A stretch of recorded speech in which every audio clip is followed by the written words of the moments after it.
درنو کتونکو السلام علیکم. زه محمد سلمان همدرد د حق غږ پښتو چینل خبري لنډیز کې ستاسو قربا اوس تاسو په امر اړوند د مهمو خبرونو لنډیز. د امریکا جمهور رئیس جو بایدن په کانګرس کې د خبرو پر مهال ویلي چې د افغانستان اوسنۍ جګړه باید پای ومومي. هغه زیاته کړې د اسامه تر وژل کېدو وروسته امریکا په دغه هیواد کې خپلو هدفونو ته رسېدلې او په وینا یې اوس اړتیا ده چې امریکایي سرتیري بیرته هیواد ته راستانه شي.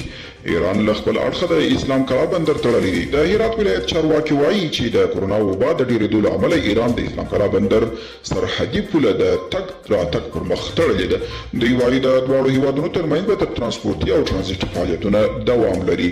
د بشري حقوقو خپلواک کمیسیون د میدان وردګو پر جرریز او سید آباد ولسوالیو کې وروسته د ملکي تلفاتو په اشاره ویلي چې جګړې ښکېل لوري د ملکي وګړو د خوندیتوب لپاره هیڅ راز پاملرنه نه کوي او د روان جګړې تر ټولو ستر مالي او ځاني زیان ملکي وګړو ته اوړي.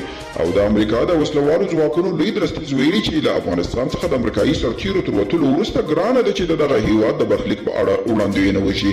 نوموړي پرون په واشنګټن کې یوې غونډې ته ویلي چې له افغانستان څخه د ځواکونو د وتلو تر ټولو بده پایله به په د افغان حکومت نسکورېدل وي.